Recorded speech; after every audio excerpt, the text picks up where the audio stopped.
You're listening to the Pittsburgh Piledriver. What the hell is that? Podcast.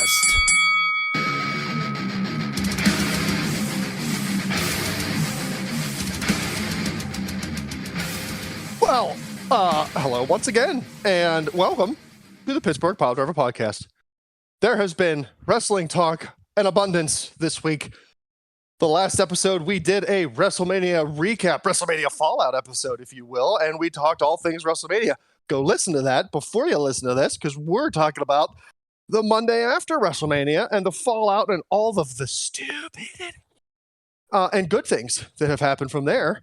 That's what's going to happen on this episode. I hope you're excited to come on this journey with us and accept the rebranding, just like we're expected to accept certain rebrandings as well, no matter how stupid they may be. Hi, everybody. Thanks for joining us. Ronald, the sensible man here, and I'm joined by my cohorts, Pork, the other white meat, Blue Thunderbomb, Tim, and Putt, the miniature golfer. That's right. We've all been rebranded for the benefit of you. We're not the people we were before. We are distant cousins. I am a distant cousin of Ransom the Madman. Pork, the other white meat, is a third cousin once removed of Beef the Legend.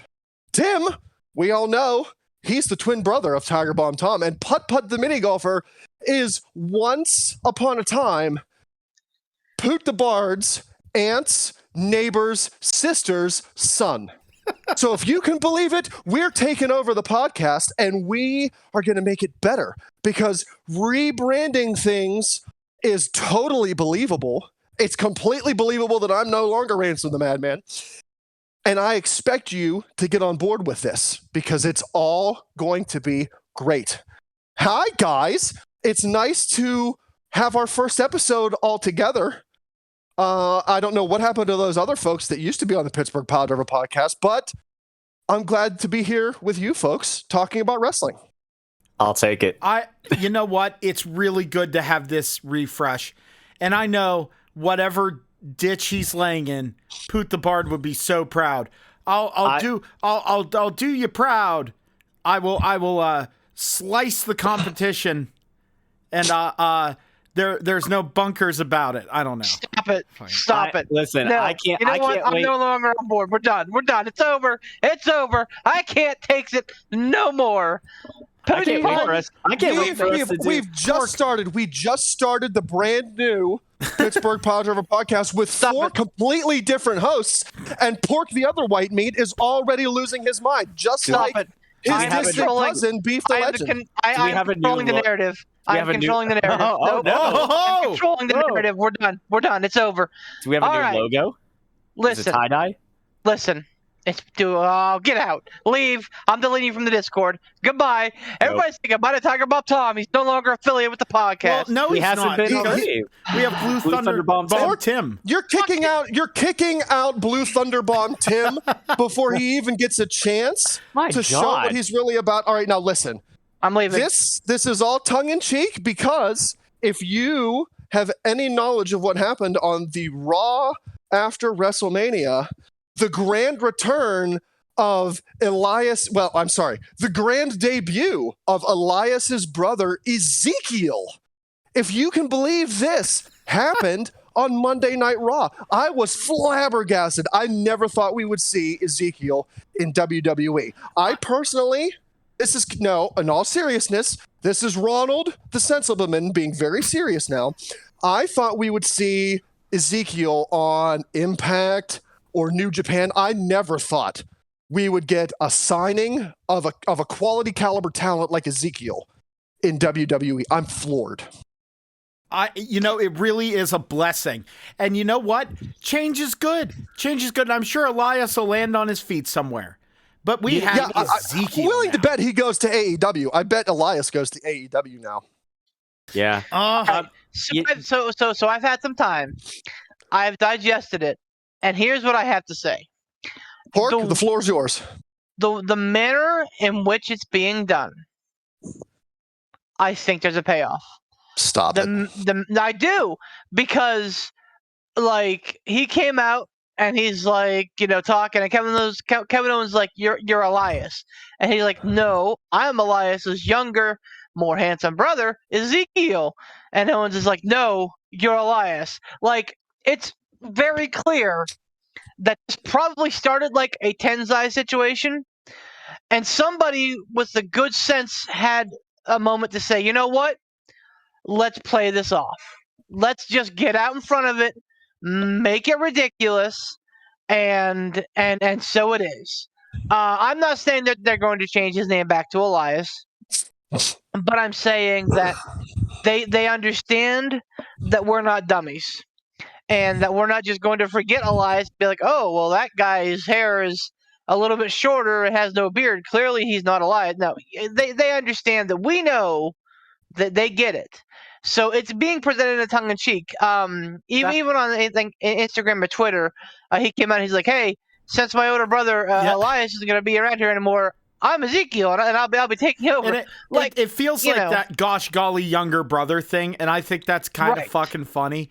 And I also like Kevin Owens' reaction. Also, Corey Graves' reaction, because they're good friends, was fucking hilarious. He's like, "I know that guy." And like, just fucking, it was hilarious. But like, the other thing, when I saw it, I was like, okay, he still looks great. He kind of looks like if you got Tony Nese at Goodwill, but like, no, man, I thought that was my boy Seabass, and that's the second Sebastian like the reference. But like, he came out, I'm like, fucking John McCauley's on Raw again. What's happening? Like, fucking, here's this. But his chin. The thing is, did you look at his chin? It kind of looks like a topographical map of Utah. What? Okay, hold on. In all seriousness, I think we need to have a moment of silence for the untimely demise of poor Elias's beard. Let's just have a moment, because it was glorious and it's gone now. So let's just. I just what are they gonna do here? I like how the crowd was chanting. I'm not Elias, and he goes, "Yes, you are." I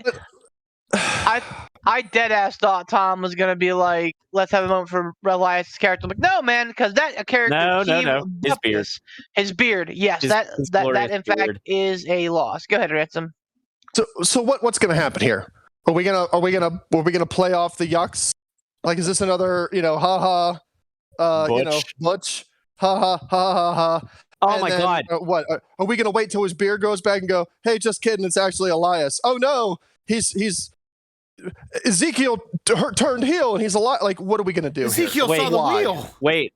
Oh, I forgot. Ransom. There's you had three things. Ronald, thank you. Ronald, sorry, Ronald. There was something in that last episode that Ransom had mentioned about three things he was going to remember about WrestleMania. I gotta make a quick callback. There's a fourth. That would be Xavier Woods referring to Sheamus and his crew as Butch, Botch, and Bitch. That was the greatest. That was pretty funny. Butch, Botch, and Bitch. Wow. I don't think there is an end game here, Ransom. I think good. I'm glad that we did this to his character, and there's no end game plan. Listen, here's the thing. If you're gonna sit here and tell me that like I was about to like we were talking about earlier, this is not a big loss. The character of Elias was dead in the water. You know what his gimmick was? It wasn't winning titles. He came to the ring, he'd play a couple chords, I am Elias. The crowd would chant with him for 3 seconds, and then they get bored and be done with him. Like, dude, he was going over like Rover, man. But he was going nowhere with that gimmick. This is a fresh start. And I get it. Again, we're not dumb. Do I wish that they still called him Elias? I do. You can still use his same name, but put a fresh coat of paint on it. But you know what? I don't care. This is a fresh start for him. And I mean, he's working with Kevin Owens, who can work with nothing. Again, wrestle a broomstick. The dude can absolutely make something a big deal. So I have faith. It's weird for me to say. In this. I listen. Slight disagreement with you. It's not that his gimmick was going nowhere. It was the booking. Because his gimmick was fine. He was over with the crowd. The crowd. But there's only so much you can do with it, though. I know. Yeah, but when people but love to chant shit, they'll do it forever. Exactly. Fucking the Stone Cold What is a perfect example. That thing is how many fucking years old by now, and people still do it. We were doing it to the point where Andy threatened me to not come home after I dropped my friend off on night one. She's like, I'm going to change the locks in the 10 minutes that it takes you to take him home. I swear to God, if you don't stop. So point is, please tell me you looked at her and said, what? I did. What? Here, let me express my heartburn here. So I don't disagree with Beef yet again. Shocker to all. The character was going nowhere. But I see Tom's point. It was the booking. Yeah. They didn't book him in matches. If this dude can wrestle, why not give an interesting, unique character like Elias? Why not book him in some matches? Why not let him wrestle? It's like the Xavier I Woods don't treatment. know. Yeah, I don't know where this character is going to go. The character of Elias had an entertainment factor. He had an awesome, very unique look. He had catchphrases. He had a gimmick. I'm worried, and I know it's knee-jerk because he just debuted on Monday. My fear is this is going to be a Kerwin White situation where Chavo Guerrero was entertaining. Kerwin White, the gimmick didn't work. Again, everybody knew Kerwin White was Chavo Guerrero. It was a yuck. Everybody knew it. But that character went nowhere. Or it's like Chaz. What are they going to do? Cleavage. Well, yes. Listen, what are they going to do with this guy? Is he going to be entertaining? Because if you take away his entertainment value, but book him in matches, you're doing the polar opposite of what you did with Elias. He had the entertainment value, but you never booked him in matches. First of all, what? I don't think Kerwin White got a chance to spread his wings. I liked where that gimmick was going. I did, because it was tongue in cheek. Everybody knew he was a Mexican. Nobody thought he was some stuffy white guy in a golf course. It was done ironically. That's why it was fun. He was saying things like, if it ain't white, it ain't right. The only reason it ended is because Eddie Guerrero passed away, and he's like, you know what? I owe this to my uncle, my best friend, blah, blah, blah. And then he went back to being the same old boring Chavo Guerrero that did nothing the rest of his tenure in WWE. Kerwin White had a chance. All I'm saying is give Ezekiel a chance. I thought he was going to say give White a chance. Jesus Christ. And worst case scenario is Ezekiel flops and it never gets over. You put a beard back on, and you put a guitar on his shoulder, and boom, you got Elias back. Nothing ventured, nothing gained. Well, and okay, that's fair. But the thing is, when you look at Ezekiel, you look at it and go, this is quite literally default create a wrestler white meat babyface. That's what it is. For reference, so I think we talked about the Keith Lee memes a week or so back. The same shit is already happening with Ezekiel within 48 hours of his debut. Ezekiel is the type of guy that never fake throws a ball to his dog because he doesn't want it to break his trust. Ezekiel is the type of dude that mysteriously shows up in the middle of nowhere to help you change a flat tire. Twitter and Instagram is filled with this kind of stuff right now. Good guy Ezekiel. Right, good guy Ezekiel. And that is proof positive that this needed to happen. Is it the lulls in the memes? Yes, right now it is. But if WWE is smart, and that is a very large if, but right now we're coming off of the heels of them actually living up to the hype for once. If they can pivot and make good on this, I think that this could be a successful transition from a character that was in the doldrums to somebody who has a shot at winning a title or 2 or 7. All right, here I'll say this, and I'm done talking about Ezekiel. You guys can continue. I'm done. I will withhold future judgment, poo-pooing, boo-hooing all of that. I'm done. I'll withhold. I'll give it time. But I also reserve the right to face rub if and when this turns out to be another one of those scenarios. And yes, I'll say it, another one of those scenarios where Ransom was right. Fair enough. Fair enough. I get it, and there are plenty of them out there. So Raw with the exception of Ezekiel and Braun Breaker winning the NXT title on Raw, which is fucking whatever. Raw was very unappealing. For the night after WrestleMania, it was very unappealing. It was very same fucking starch shit that they put out every other week. It was very disappointing. And I didn't even watch it, but I can tell you why. Because we've been conditioned for so long that that the Raw after Mania is always a big debut. You get call-ups, this and that. Well, they've done that to us themselves. Like they've made commercials for the USA Network saying the Raw after WrestleMania is always a big deal. Like they've literally said that. I know, and they have not done. Then they haven't done call-ups for probably at least the last 5 years, right? So I mean, they're shooting themselves in the foot. No, last year was a big night. I think I don't remember exactly what happened, but I mean they've if you don't remember the Raw because it was in front of nobody. Because it was in front of nobody. It was a big enough night that I don't remember it. Damn it. Yeah. So that I will just say going forward, don't expect the Raw after Mania, regardless of what they hype it up as, because we know how WWE can overhype something and have it not deliver.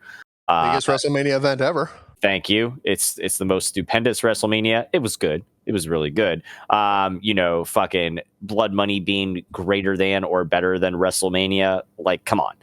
So don't believe the overhype. As big as. I was just trying to pivot and say that lots of other great wrestling happened. FTR is on a fucking amazing hot streak. Well, Ransom said something on the last show that really piqued my interest. He said about the evolution of wrestling, about how it went from a headlock to suplexes and pile drivers to top rope swantons off of ladders, etc.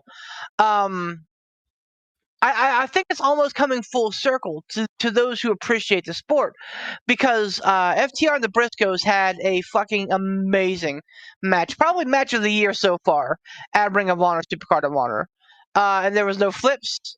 No crazy dives. It was just solid wrestling between two of the best teams of the era. And then they went on to fucking replicate that performance, or get close to it, last night with the Young Bucks, and finally beat the Young Bucks in AEW. So that tells, FTR is on a fucking tear right now, and I could not be happier. They have the Ring of Honor and AAA titles? Correct. Okay. Yeah, so they got that going on. I know you covered it a little bit, and if you guys haven't watched it, go back and check out Beef the Legends video over from WrestleMania weekend. I believe it was after. It was after Friday night. It was Saturday that you made that video, right? Yeah. Yep.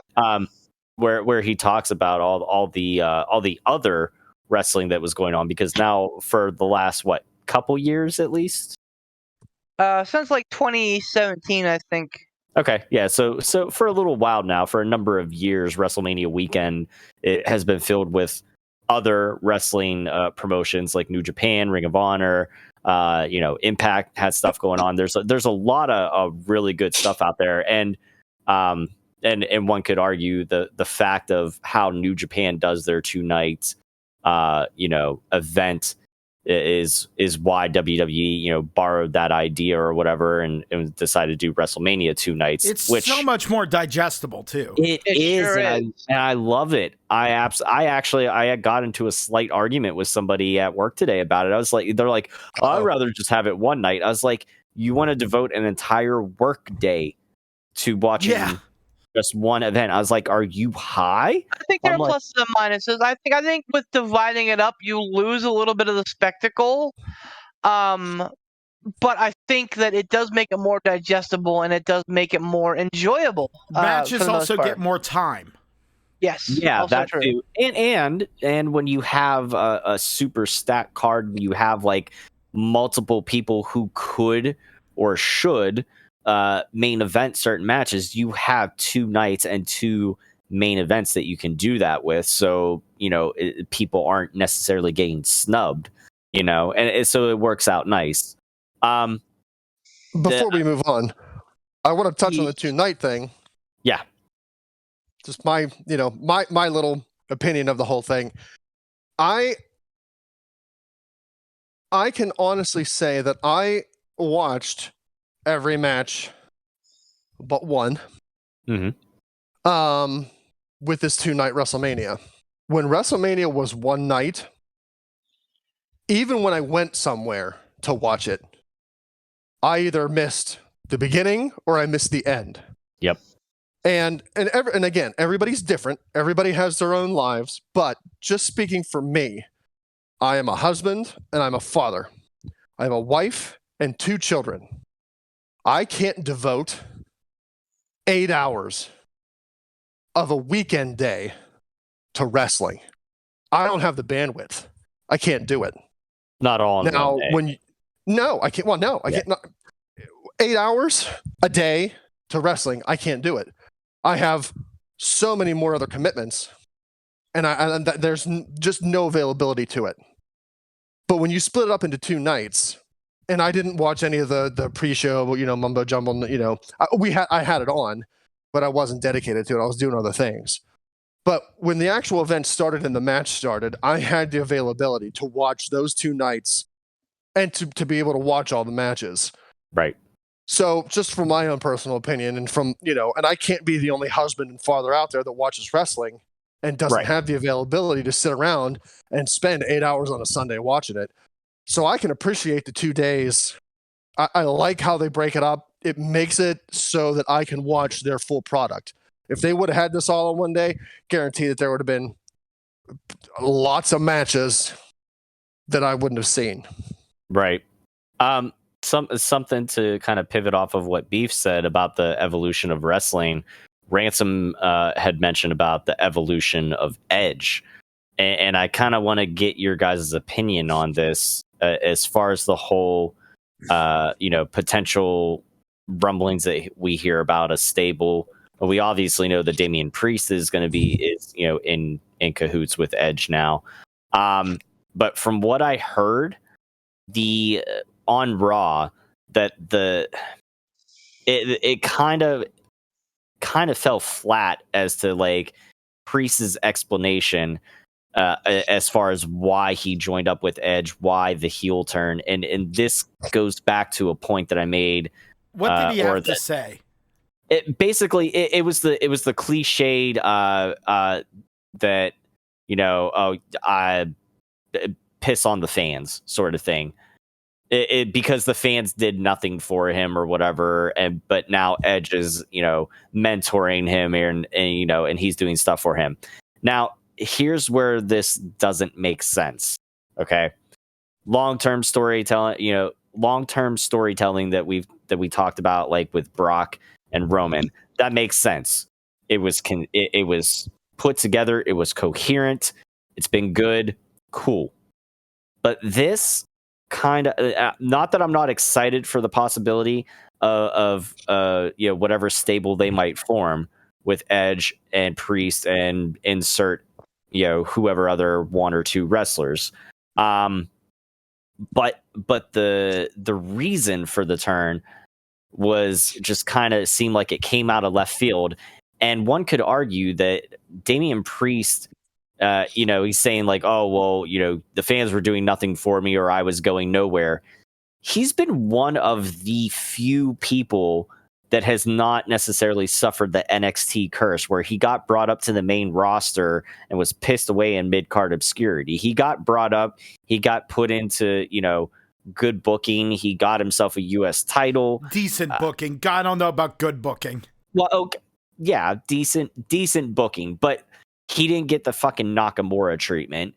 He didn't get fucking shit on like Finn Balor has. Like, so it doesn't make sense that he's like, oh, my, like nothing was going right for me or whatever. well, no, you're actually one of the cases where you were the exception to the rule of fucking NXT call-ups being shit on. Like, it just didn't make sense. So how they got there, it is kind of still the classic, I will now say classic disjointed, disconnected storytelling that doesn't make sense. It would have been better if, maybe they had something where, like, Edge had done the heel turn. Maybe they had a week or two to build it up, where, like, maybe Edge said something to Damian Priest about, like, look at you, you're big, and this and that, whatever, but they're not using you to your full potential. I can help you get to your full potential, and just be that little fucking, that little voice on his shoulder or whatever. And maybe you could, going forward, whoever else they decide to, like, possibly go after to get in this potential stable, have Edge or have Priest do that. Have them go basically recruit these people in, almost to a cult like following or whatever. I'm not saying go full fucking Kool-Aid and dark robes and this and that, but you get my drift. Like, you have to explain why you got to where you got to, or why you're going where you're going. Like, you have to eventually answer that question, why. And the why doesn't make sense for Priest. But I'm excited and hopeful for the possibilities moving forward. Well, and we'll see, because that stable, from buzz that I've heard around, that I've read in articles and people are saying, is that the third member is going to be Ciampa. I heard Rhea Ripley. I've heard Balor and Rhea Ripley. I like all of that. I like all of that. I'd be okay Agreed. with any one of those. Or all of them. That would be amazing. But we know that Vince doesn't like stables. So but here's the thing: if they do, it's number one, it's Edge. Number two, I think he gives Edge a little more latitude. And a little more credit. Number two, how great would it be? And this just popped into my head. Edge has this dark, villainous thing. You know who builds one against him? Good guy Ezekiel. Oh God! How fucking great! I'd watch that. That would be that could be interesting. I'll give you that. I think I'm less. I mean, I get Tom's point, but I'll be less hung up on the why, as long as the payoff is good. If the stable is good, if the story arc that they have as a stable is good, and if the stable has legit longevity and makes sense, I'm more okay with people just showing up. Like, if Ciampa just shows up in the stable, no explanation, I'm fine with that. Rhea Ripley or Finn Balor, if they show up in the stable and just join up, no explanation, I'm okay with that, as long as the stable has success. I think that's more my focus, as to if the stable has success and they work well together, I can overlook the why. I'm not saying the why is not important. When you're telling a story in wrestling, it's definitely important. But I'll forgive it as long as the stable works and it is featured well and they have a good story arc as a stable. I'm willing to look past the why of the creation. Edge giving the concerto to AJ Styles was awfully mean. But you know what they say, sometimes the end justifies the mean. Anyway, good try. I agree. Good try, pork the other white meat. It was a Michael Scott quote, you fucking dolt. I'm sorry, I also like terrible things. Go on. That's it, kick him right. out. You're he's gone. Putt's gone. Bring Poot back. Out. Where's down Poot? down to two. Down to Ronald and Pork over here. All right, but yeah, no, I mean, I'm for sure here I didn't for get this. to do my bit. Oh, anyway, go on. I like this new Dark Edge, and in a way, and I don't want to do this, but I have to. Like, Uh-oh. Undertaker retires, the next night Edge comes out like bathed in purple and black. Like, I mean, it just seems like it's the literal passing of the torch. I think that Edge could definitely be that dude. Should have been Wyatt. I agree. Should have been. Yeah. Yep. I agree, but we can't get hung up on shoulda and couldas. And again, I'm working to help all of you enjoy the product. That's my goal on this podcast now, is to help everybody here enjoy WWE for what it is. Not what we want it to be, not what it could be, but what it is. So living in the land of what it is, I think that this is a pretty good deal where you have a grizzled veteran Edge who is favoring his dark side and is now tutoring Damian Priest. Could now be tutoring, quote unquote tutoring Finn Balor, Rhea Ripley, Tommaso Ciampa, superstars who have these dark sides already. I'm here for it, and I think it makes a lot of sense, and I would absolutely love to see it. You know what really didn't make sense? All the What's that? fucking hot potatoing of titles from NXT back and forth from stand and deliver to Tuesday night. I don't understand that. Here's my problem. Help me understand why. I don't get it. What happened? I don't even know. Well, apparently Toxic Attraction won their titles back off of Dakota and Raquel. You had Braun Breaker lose his match at Stand and Deliver, but then win the title on Raw. Crickets. Yep. And then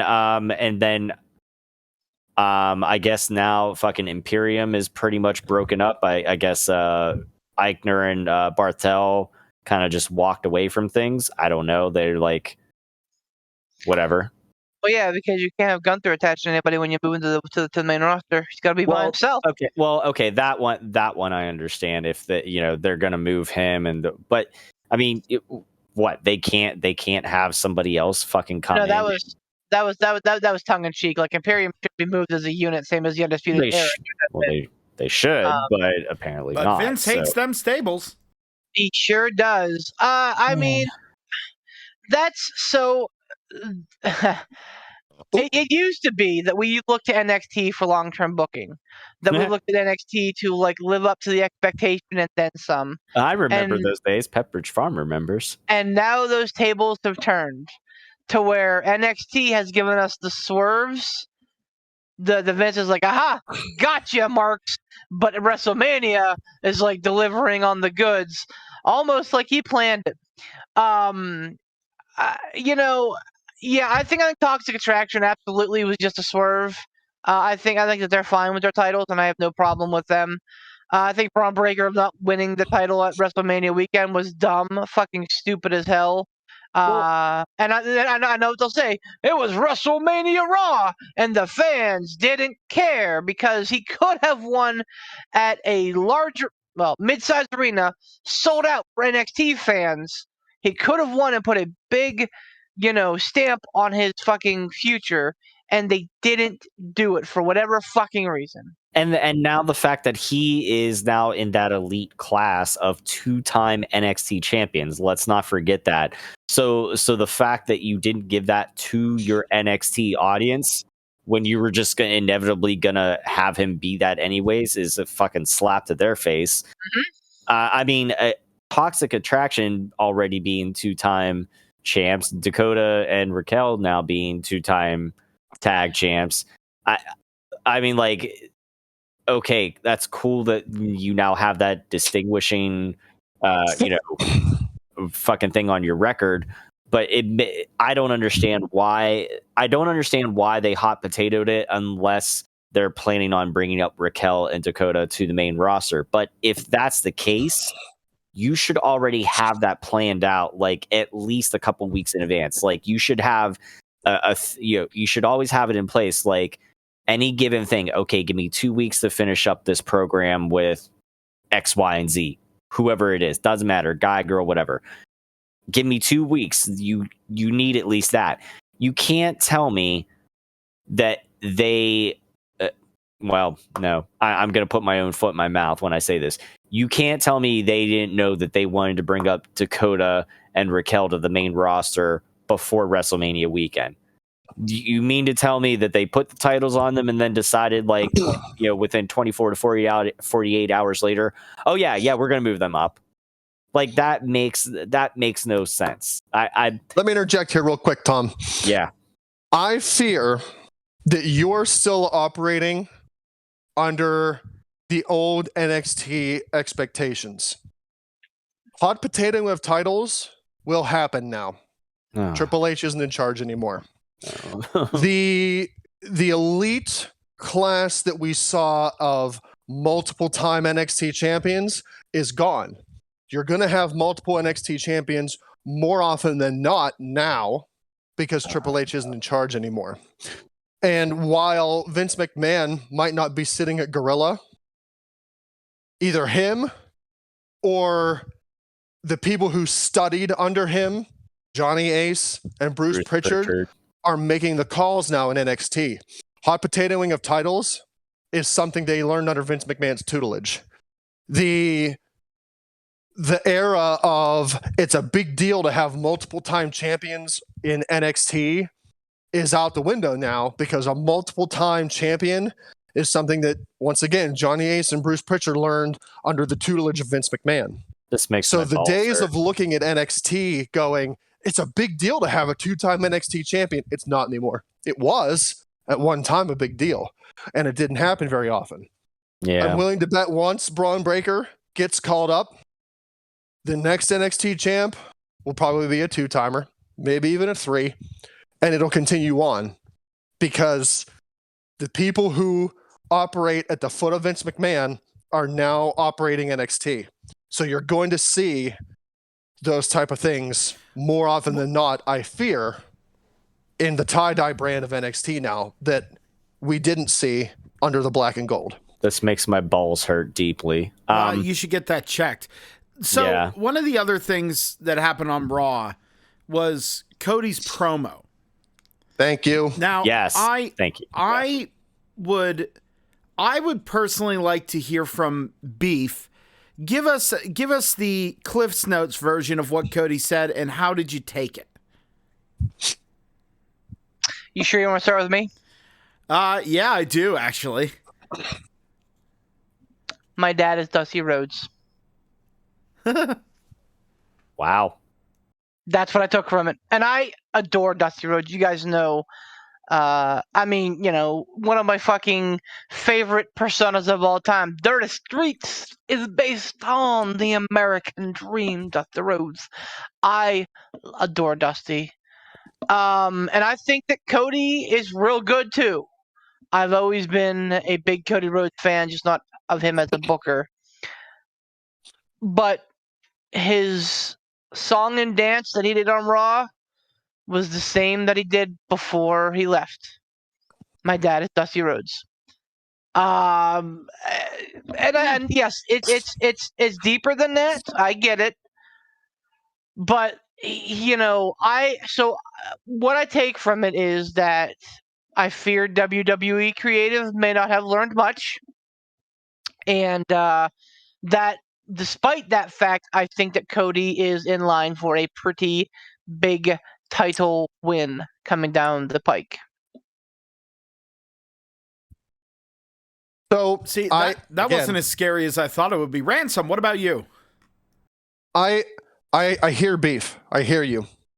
And shocker, I don't disagree. It was My Father is Dusty Rhodes.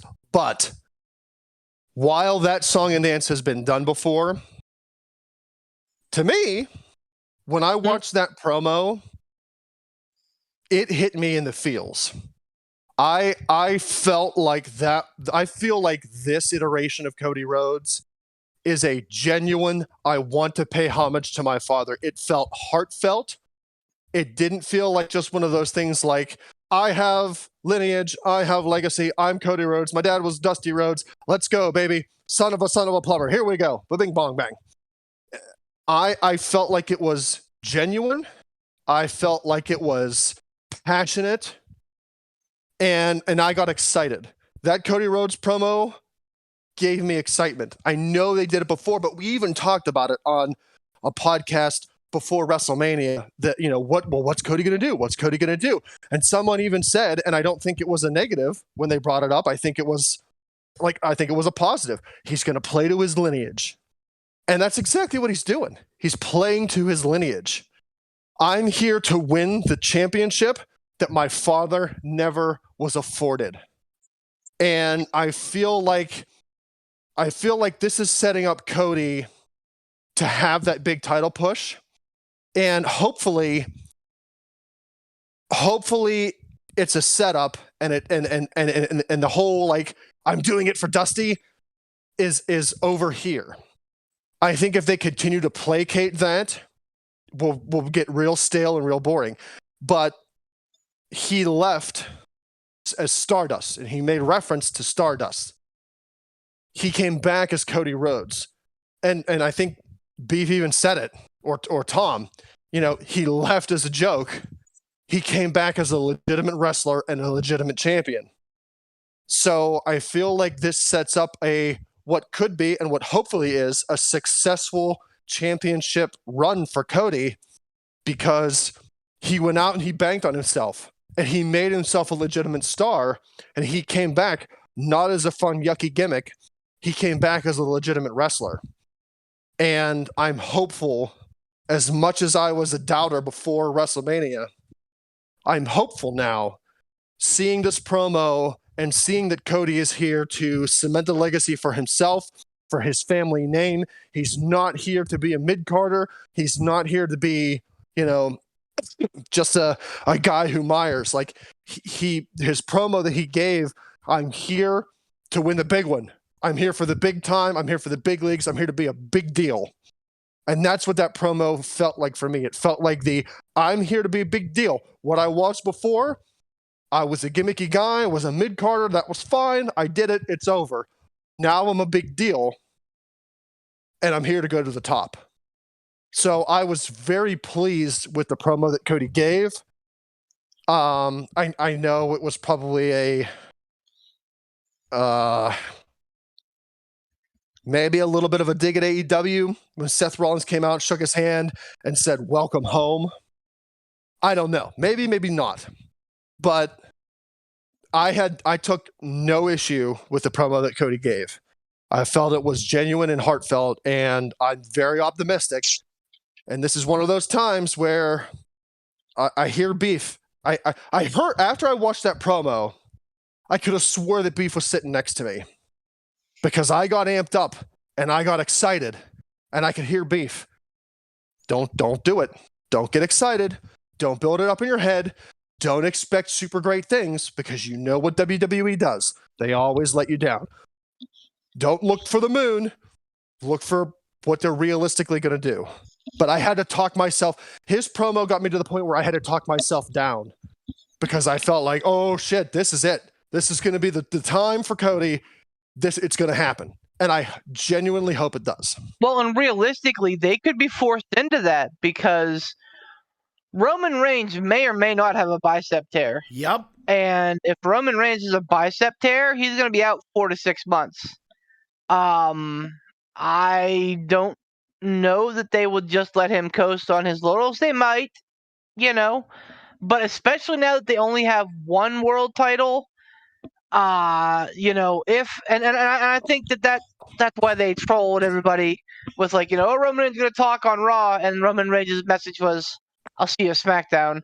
Like, I think that they're waiting because they've done it in the past, Mr. Kennedy, where something happens, and they knee jerk. They're like, "Well, he's not gonna be out for half a year. That fucked up our plans. Get the title off him. Get the Money in the Bank off him." And then 2 weeks later, they're like, "Oh, it's just bruised. What the country?" No, I mean, like, I think that they're trying to move forward with a hope that maybe he's not injured. If Roman's injured, I think 100% they pull the trigger and Cody gets the title next. Period. End of list. I wouldn't be upset with that, honestly. Tom, what were you going to say? I was just gonna say, in regards to the Roman and the title situation and everything, I kind of wanted to get your thoughts. If assuming Roman's healthy, and he can do whatever he needs to do. WrestleMania, with Brock and Roman, there was the big payoff there. Roman kind of further cemented himself and his legacy and everything like that. But it almost kind of feels like they're painting themselves into a corner. Like, who do you have on the roster currently that feels like they're as legitimate or even a bigger threat than Brock freaking Lesnar to Roman Reigns? Like, literally, it feels like they're just going to be building, taking guys and trying to build them and just feeding them to Roman, and which, granted, is going to garner him more heat, and that's fine because he is doing a heel run. But I mean, like, I know the speculation is the end game is, him versus Rock at whatever Mania. By this time, it may be fucking WrestleMania 55. Who knows? I don't know. But in the meantime, it kind of, I'm sitting here scratching my head. I'm like, who's on the roster that you have as legitimate competition for Roman? Well, and I don't even think that The Rock is the end game. I think that The Rock is like the mid game. I think that ideally they would want him to go over The Rock, and then to legitimize how great Roman Reigns really is. I mean, they can do, again, when they do it right, they can do long-term good storytelling, because they did with Rock and Cena literally for a year from Mania to Mania. Mm-hmm. So it can be done. So I minus taking the title off of CM Punk to make sure that was a bigger deal. But I know. Yeah, well, obviously that not everything was perfect. Yes. But my point is they kept the story going for a good year. So I mean, it can be done.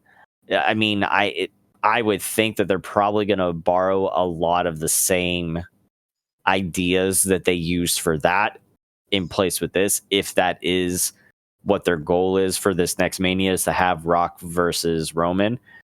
But like I said, in the in between, who do we have facing Roman? I think they just feed people. Yep. Yeah. If just upper mid Carter after upper mid Carter. Yep. Yeah. I think if the goal is for Roman to eventually face The Rock and to go over on The Rock, as long as The Rock doesn't flat out come out and say, no, it's not going to happen. Never going to happen, not going to happen, definitely not going to happen, I'm not doing it. If there's a possibility of next year at WrestleMania, The Rock coming back and facing Roman Reigns, I think they keep the title on him and they feed people to him. Former champions, upper mid Carters, you just have Roman Reigns beat them, just like you did this whole year up until the Brock Lesnar storyline. Up till the Brock Lesnar storyline, it was just people being fed to Roman Reigns. He beat everybody. And I think he continues to do that this year. And now you have the benefit. Sorry, what was that? No, I was going to say, and now you have the benefit of two rosters. You have Raw and SmackDown that you can basically have a feeder farm. Yes, you can have feeders who weren't fed to him before. I mean, it's the same old song and dance. It's the same old song and dance where you have people being fed to Roman Reigns, and it's it's a 1 month build up. He faces them, he beats them, they go away. But it's like Beef said, it's a whole new roster full of people that he hasn't faced over the course of the last year. True. I'm almost willing to bet. Actually, I hope that if Roman is legit hurt and is going to be out for 4 to 6 months, I hope they don't give the title to Cody. I don't want Cody to be an in-between title winner. I don't want him to be a transitional champion. I don't want him to be, he's just holding this belt for Roman. I don't want him to be that guy. I don't necessarily know. Like if he could be out for 4 months I don't know that they take the belt off of him because He could still cut promos. He could still make appearances. yes, I mean, people, yes, he could. if that's the case, then I have a big problem because people threw bitch fit after bitch fit after bitch fit when Lesnar was not around for a month at a time. Oh, this is your biggest title on Raw. That's your biggest because flag. he wasn't injured. I don't give a fuck. Now you have one world title, and that one world title can't be defended until fucking SummerSlam. Beyond fucking Halloween Havoc or fucking Super Bowl Saturday. I take umbrage with that. No bullshit. I think you fucking sign up a new champion. I'm fine with it being Cody. Honestly, a transitional WWE title run is better than no title run at all. And at least it's like there. Honestly, though, I think they're setting something big up. I think that at the end of the day, Roman will beat The Rock next year at WrestleMania. And I think around summer of 2023, we see Gable Steveson take that title from Roman Reigns. I think that they are all in on Gable Steveson. Really? Oh, I didn't think of do. him. Do you think it'll be via a Money in the Bank cash-in or just a straight up match? I think that they're going to treat Gable Steveson as they treated Brock Lesnar. If you guys remember Brock Lesnar's rookie year, he won King of the Ring, Royal Rumble, the WWE title. Like he did it all. So I think that Gable Steveson will have a tremendous year or two when he finally gets here. I think that it's going to be a big freaking deal because they're basically touting him as the next Kurt Angle Brock Lesnar hybrid, and they're right. Yeah, the dude's legit. The dude's legit, and if he can live up to those predecessors, I think, and if he's the guy to bring down Reigns, I think it could be a perfect storm where you have your next big thing. But we have yet to hear him talk on the mic.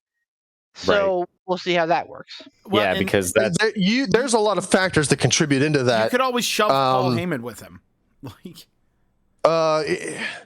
See, I'm a little wary on that because not as a face. Yeah. Yeah, and I'm fearful of we want this guy to be big, but he can't talk. What's our default? Paul Heyman. I don't want that. True. I don't want his managerial style or managerial abilities to get stale. And I fear if we're just going to we're going to put Paul Heyman with this guy because he can't talk, but we want him to be on the next Brock Lesnar.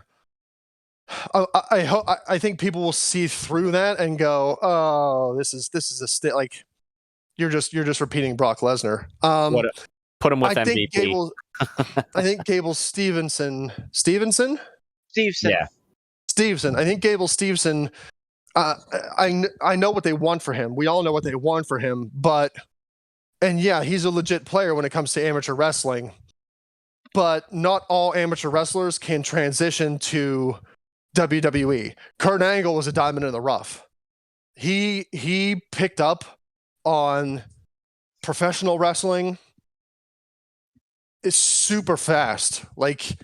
I've heard many people talk about how fast Kurt Angle came in and learned and adapted and just took it and ran with it. I don't know that everybody has that ability. Hopefully this guy does and can be the next thing that they want him to be. But really, I think the jury's out until we hear him talk, we see his in-ring work, because I don't think just because you're a great amateur wrestler, I don't think that can immediately you can just immediately transition that into professional wrestling. There's a lot more that goes into it. 100%. And agree. Kurt Angle and Brock Lesnar were two guys who I believe had, that innate ability to pick it up and learn it well and run with it. Hopefully this guy can do it too. But if he can't, what then? Yeah. If he's not great on the mic, what's WWE going to do? If he's not great in the ring, if he's one of those guys who looks great, but when he gets into the ring is just awkward or almost not great. Yeah, like what does WWE Who do was at he that throwing point? around? Who was he throwing around on WrestleMania? He was in the ring getting physical with someone. I don't recall exactly right now. Wasn't it during the tag It was one of the after tag the matches. tag match? It was after the New Day tag match, Yeah, wasn't it? yeah. Yep, it was. No, wait. I thought no. was It Gable. was He was the, throwing around Gable. It was Chad Gable. Yeah, Yep, he was throwing Gable around was Chad throwing around Gable. yeah, because he did Um, the and it looked good. Like he looked like he belonged. So that's promising. But yeah, like you can't put a mouthpiece on him because faces don't have mouthpieces. That is a fact of life. If you're a good guy, you're supposed to be able to go out there and talk. Bad guys need managers to tell them, to tell the world to fear them. So No, yeah, I get that, and I understand it was just like something because this is all just conjecture of what's possibly coming down the road, and with that time, he has plenty of time to develop that. Like you can develop it. I mean, hell, we've seen Roman do it. Yeah. I mean, fuck, Cena called him out on it how many years ago? He said, it's called a promo, Roman. You're going to have to learn how to do one. And fucking, he's doing his best promo work that he's ever done right here, right now. So I guess my question now is, if that's the plan, let's say we go down that rabbit hole. That's the plan. Roman's good. He can still hold the belt. He beats The Rock. Gable Steveson is the next guy. He's the one that's going to dethrone Roman Reigns. Where does that leave guys like, say, Cody Rhodes or Braun Breaker? Are they going to be... Or who? AJ Styles or Edge or Randy Orton. Yeah. Or so are we going to... Yeah, like, are we going to eventually see a main title split again? Are we going to have a world heavyweight champion? I mean, they're not going to immediately bring back the Universal Championship because that just got melded into the WWE Championship, whatever they're going to wind up calling that. Are we going to see, we talk about wrestling evolution. Are we going to see the evolution of, let's say, the Intercontinental Championship? Is that going to be brought back into the limelight as a belt that people are legitimately competing for, and the storylines surrounding one of those mid-card titles become interesting and involved again? I hope. Is that something that we see a Braun Breaker, Cody Rhodes, AJ Styles get involved with? Because if there's one main title and the big plan is for Gable in that, we can't, like, those guys aren't going to win it because that's not the plan. I would love to see Cody make the IC belt relevant again. Yeah. He did it before. Ditch that goofy new design, bring back the white strap classic belt, put it on Cody, and let him run roughshod. But at some point, regardless of who he takes it off of, I feel like Cody has to get a main title run. I mean, I hope he does. It feels like that's his entire mission statement and purpose right now is I want to win this one for my dad and win it for myself. Like it's the one that he never got to have. So even though I can't physically give it to him, he can look down on me and say, all right, you did it. Like, so if he doesn't get to do that, it feels like it's all for naught. But I do agree with you. In the meantime, I would like to see the Intercontinental title elevated back to prominence. I would like to see the U.S. title defended, almost on a weekly, like the Open Challenge again, or whatever. And let's not belittle the fact too that Cody Rhodes is a smart dude. Between the time that he left WWE and came back, not only did he do a lot, he learned a lot. So I wouldn't be shocked, because I don't think Cody Rhodes had to come back to the WWE. I think he could have gone other places. If he wasn't happy with AEW, he could have just gone back to the independents. He could have bounced all over the place and not signed a contract with anybody. He could have been all over the place just like he did after he left WWE the first time. It wouldn't shock me if Cody was a shrewd enough businessman to say to WWE, like, hey, I'll come back, but here are some things that I want negotiated into my contract. And I would not be floored to eventually learn that Cody Rhodes negotiated some sort of WWE title run. Mm-hmm. Whether or not it's just as simple as I'm going to eventually win this belt, or whether it's integral enough to say, I'm going to win the belt and I'm going to hold it for this long. That would not, I don't know if they would do it, but it wouldn't shock me to eventually find out, oh yeah, that was something that Cody Rhodes negotiated and wasn't going to come back to WWE unless they gave him that. I don't put it past him at all, because the fact that, again, like I mentioned before, with his debut, the fact that he came back with his AEW music and being, the moniker of the American Nightmare, that obviously had to have been negotiated in. There's no way that, they were just like all of a sudden like, oh yeah, come back and we'll just give you whatever you want. I mean, there's, Vince, for as much shit as we give Vince McMahon, if there's one thing he's good at, is doing business. He's obviously, taken the WWE from wrestling to sports entertainment. So, I mean, he's very business savvy, if nothing else. But yes, I agree with you that Cody is, could be almost equally as savvy, and I'm sure there's got to be something negotiated in there. Has to be. I mean, I think he used up most of his negotiation power just getting the Cody Vader to WrestleMania and Raw. So the Cody Vader. Yeah, man.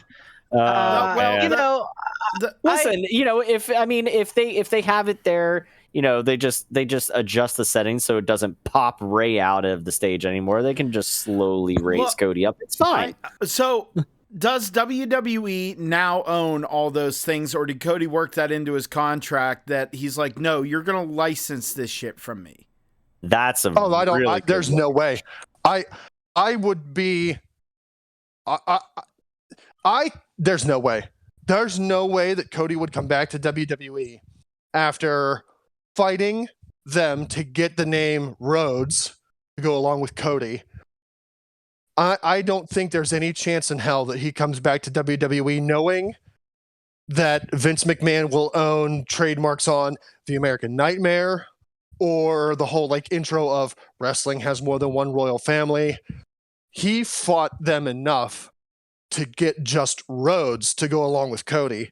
So I don't think there's an Ice Cube's chance in hell that he will let WWE get their hands on anything that he has created and trademark any of that.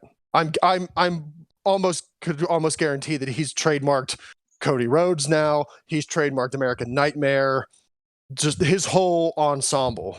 There's no way he lets WWE take control of that. I would agree. Yeah, I don't. Ransom said it, as hard as he fought and as dickheads as they were. And this just goes to prove that Vince McMahon is a businessman. You can do anything, including fuck his daughter apparently, and he'll still welcome you back with open arms if the price is right. But yeah, I mean, he's 6 years smarter, so I think that 100% he probably has something in his contract. It's weird to me that they chose to unify the titles now at a time where they have a burgeoning product, where they have so many young talents coming through the performance center, and that they want featured. It's shocking to me that they want to put everything down one pipeline again. It's like they are short-sighted enough to be like, yes, we want this for Roman Reigns. And nobody was like, well, but what about, Ciampa? What about Breakker? What about, AJ Styles? What about Cody Rhodes? What about Seth Rollins? What about Ciampa? Fuck him. No, we want this for Roman Reigns. It's like, okay, but eventually Roman's going to lose this title. and then we're gonna have a whole roster full of people that Roman Reigns has beaten. No one's held any titles, and it's just a bunch of fucking jokes. That's why it wouldn't surprise me to have him hold this singular title to Mania, and then once he beats The Rock, we'll see a title split, or we'll see a new title introduced. Like, I feel like that's their vision, is to have him be the absolute unequivocal main guy, just to get to that payoff to where he beats the legend of The Rock, cements himself as the head of the table. Then we'll see another main belt split off, whether they split the Universal and WWE again, whether they bring back the World Heavyweight, whether they create a whole new belt. I don't see this unified belt having longevity more than the year that it takes to get Roman versus Rock. Once that happens, I think all bets are off, and they split up the two big titles again. I wouldn't be. I mean, they can do that willy-nilly. You know what I mean? Mm-hmm. Like, they can just. I think it would be fun to see, like, them bring back big gold, the big gold belt. I think that'd be fun. That's the thing that I sit here and think. I go like, well, what are all the cool possibilities they could do? They won't do any of them, but like, I mean, I kind of like having one. I like the unification. Again, doing it right now, Beef, you made a very salient point. But, like, I like the unification because I like there being one. Yeah. It's like there is one top guy. Yeah, he's got to bust his ass and appear on both shows or whatever, or do whatever he did. But I like that it's like you have the rest of the roster, and then you have that one guy. And it's just, they're kind of like a Chekhov's gun. Yep. You know what I mean? You can put them anywhere. In any story, you can have someone reach out and try and grab the brass ring, to borrow a term. But, like, I like that. I like having one. It makes that champion feel more special. Because how often did we debate the idea of which title's more important?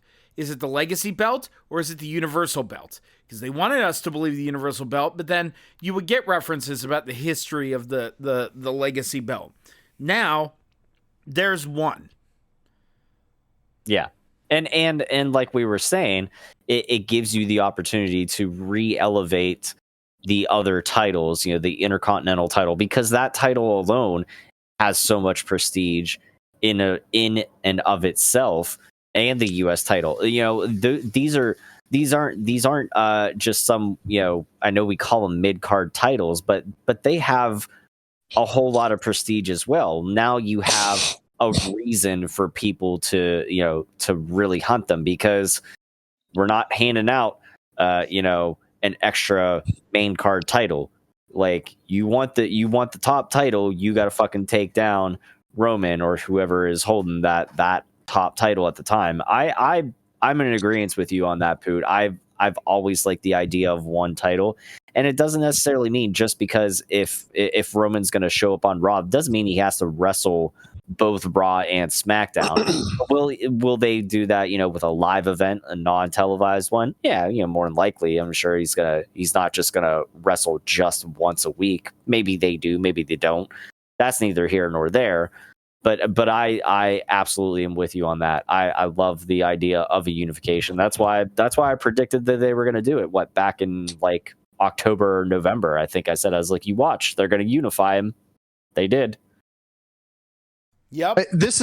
We've talked so many times about wanting long-term booking in WWE. I think we're getting it. Yeah. I think this is the long-term booking that they're doing. They looked at both Brock and Roman. They looked at where Roman Reigns was going. They look at where they want to get to. They want that payoff of Roman Reigns versus The Rock. And the long-term booking here is, we're going to unify these belts. We're going to make Roman Reigns the one guy. We're not going to have two belts, and we're not going to have two guys, two champs. We're going to have one guy. That way, whenever it is Rock versus Roman, it's that much more of a big deal, because there aren't two champions. You're not going to have two big belts defended. You're going to have one and only belt. This is the long-term booking that I think that they're going for. And the whole unification is part of that long-term goal of Roman Reigns is cemented as the one and only, and we want to get eventually him to The Rock. When he beats The Rock, that's it. That cements him as the head of the table, the undisputed guy. After that, that's when we'll break off again. We'll break off and we'll have 2 big belts. We'll have Roman Reigns hold the one, be on the one show. We met our goal of Rock and Roman for one and only belt. So I think that's when you'll see people like Cody, Seth, AJ, Braun. They'll get that opportunity. But I think this whole year, sorry, I had a mutant cough. This whole year, I think, is going to be focused on Roman Reigns being the guy to build up to The Rock. And, you know, again, we give WWE so much shit for long-term booking or lack thereof. I want to give them a shout-out again. Bianca Belair. Like, we were all bummer drummers when she lost her title in 16 seconds at SummerSlam. Yep. Only to have a second bona fide WrestleMania moment. Only to have the best show of the week, or the best match of the show, both nights. Like, she has proven herself as a commodity, and it's clear that they had this idea from the get-go. So awesome. Good for her, good for them. Long-term booking works, and that's why, to kind of start to put a bow on things, that's why we're so satisfied with how WrestleMania played out, because long-term booking paid off. Yes, the surprises that we started hearing about paid off. There was not a lot of disappointment. Everybody, for the most part, was happy with the proceedings because you did what you were supposed to do. The one thing I want to add to that, Beef, is there's something they need to be careful of. And this doesn't go just for the long-term booking, but just as an in general thing, because WWE is guilty of doing this as well, too. They have to be careful to not force things, because they're trying to force Becky as the heel and Bianca as the face. And from what I heard, Bianca was getting some boos on Raw, but like in the same case of like Edge being a heel, like it's almost to the point where some people, their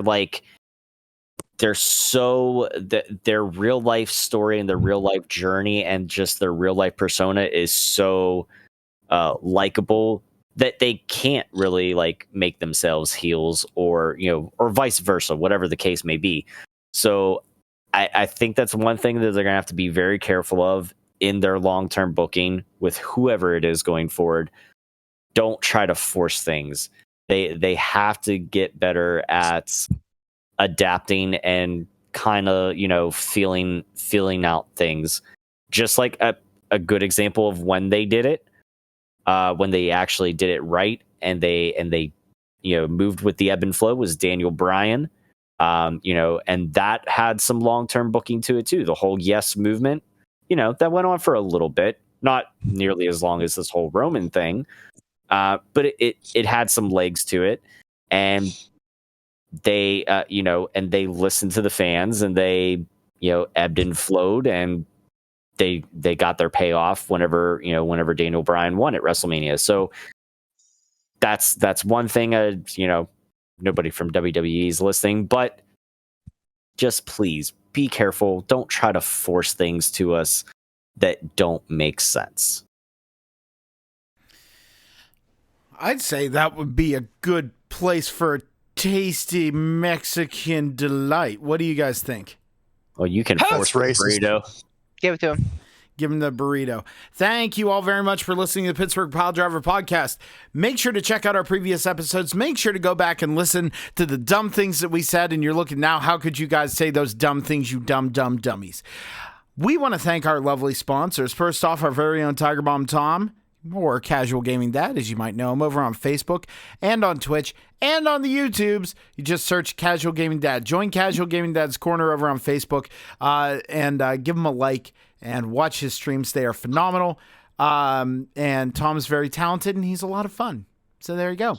And you can also support him even further by going to gouldgaming.com. That's gouldgaming.com. Search on Casual Gaming Dad and buy some awesome, high-quality merch, including your very own Pittsburgh Piledriver Podcast t-shirt.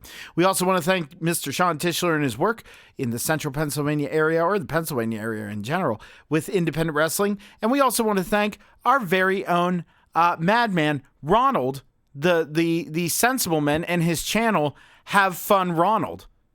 Is that right? New channel coming. Have Fun Ronald. You should also, though, in memory, check out Frig Off Ransom on YouTube in honor of that Ransom boy. Okay, so make sure you do that as well. For myself, the Barbarian. Oh, wait. This feels wrong. Putt the mini golfer. This feels strange and familiar. I don't know. I need to hit the links for Putt the mini golfer, Pork the other white meat, Blue Thunder Bomb Tim, and of course Ronald the Sensible Man. Have a good evening or night or day whenever you're listening to this. Bye. You Not going guys, to do any stingers because we're sensible. you guys, and this is the whole stinger. Guess what? Because the first show was fucked up at the beginning, they may not know who the Cruiserweight champion is. And guess what? We're not going to tell you. Tune in next time, fuckers. Oh, that's not sensible at all.